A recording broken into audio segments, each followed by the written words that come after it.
This isn't the first time the price for a parking permit has gone up, and it won't be the last. And unless the students want to get a ticket from one of these guys, they're going to have to pay it anyway. Other restrictions went into place today that affect everybody, not just people under 21.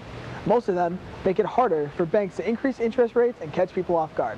Students who plan on staying in San Marcos for Easter will be able to get involved with local churches this weekend. Texas State students and faculty are going to pay more next year to park on campus. Restricted parking permits will increase $18, perimeter permits will go up $10, and commuter passes will rise $15. The higher cost will bring in some extra revenue for the university. That's where those fees are coming from, is to build the garages here on campus and to provide more parking spaces. And with all the campus and all the buildings that are going up, there's going to be more need for garages. The Transportation and Parking Committee, along with the President's Cabinet, established the new prices for parking permits. The committee wanted to make the price increase as moderate as possible while still increasing revenue.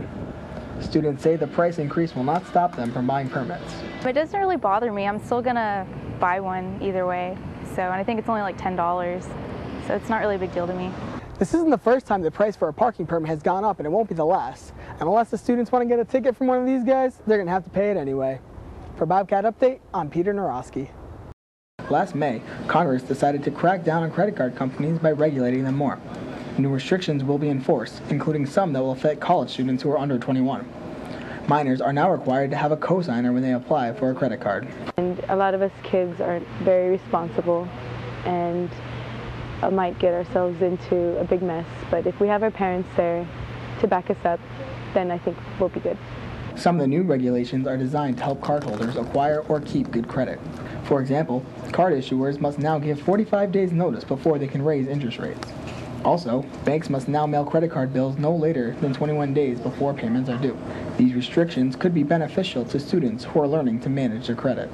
College students, oftentimes they have a lot of needs and they don't have a lot of money. And so credit cards are perfect, but they often get them in trouble. Other restrictions went into place today that affect everybody, not just people under 21. Most of them make it harder for banks to increase interest rates and catch people off guard. For Bobcat Update, I'm Peter Norosky. Late this afternoon, investigators confirmed that pilot Joseph Stack left a suicide note on the internet. The note stated, "With today's day," and said, quote, "If you're reading this, you're no doubt asking yourself, why did this have to happen?" Stack went on to rail against politicians and federal bailouts, and also talked about a lengthy battle with the IRS over taxes. It was signed Joe Stack and had his date of death as 2010. The suicide note had since been removed from the website, which was registered to an address in San Marcos. A hosting company said Stack had recently changed his address to Austin. Today is the deadline to turn in your 2010 census forms. 10 minutes for 10 questions is all it takes to complete one of the shortest forms in census history, according to Census Bureau officials. But Texas has only a response rate of 27%, 7% less than the national average.